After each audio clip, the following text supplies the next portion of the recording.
ሰላም ቤተሰብ እንዴት ናችሁ? ደህና ናችሁ? ዛሬ ደግሞ የሚጣፍጥ ቀላል የሆነ የተቀመመች አሰራር ይዤላችሁ መጥቻለሁ። ትወዱታላችሁ። በመጀመሪያ ሽንኩርታችንን ድስት ላይ እናደርጋለን።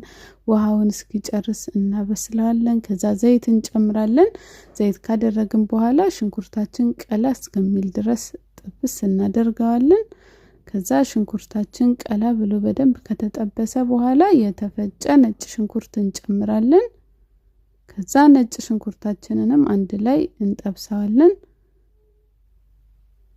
ከዛ ሽንኩርትና ነጭ ሽንኩርቱ ከተጠበሰ በኋላ በርበሬ ጨምረን አነስተኛ ሙቀት ላይ አድርገን ቀስ እያደረግን እናቁላለዋለን።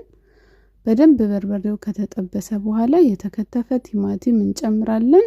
ከዛ ቲማቲማችንም አንድ ላይ እናቁላለዋለን። ከዛ በደንብ ቲማቲሙ እስኪበስል እስኪጠበስ በመሃል እያማሰልን እየከደንን እናበስለዋለን። ከጎን ደግሞ እንጀራ እየጋገርኩ ነው። ከዛ ስጋዋችን መጨረሻ ላይ ጨው፣ የዶሮ መከለሻ፣ ቅቤ አንድ ላይ እናደርጋለን። የዶሮ መከለሻ ከሌላችሁ ትንሽ ኮረሪማ ጣል ማድረግ ትችላላችሁ።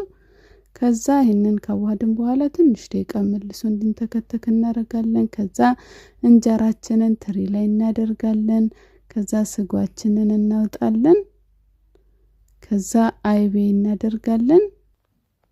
እንደዚህ በጣባ ወይ በሳህን ካቀረብን በኋላ የበሰለ እንቁላል መሃሉ ላይ ጣል እናደርጋለን። ከዚህ በፊት በዚህ መልኩ ቀምሳችሁ ማታውቁ ከሆነ የተቀመመች ነው የሚባለው። በደንብ ስጋውን ካቁላላችሁት እንደ ዶሮ ስጋ የሌለው ዶሮ ፍሌቨር ነው ያለው። ከእንቁላሉ ከአይቤው ጋር በጣም ነው የሚጣፍጠው። እናንተ ሞክሩት።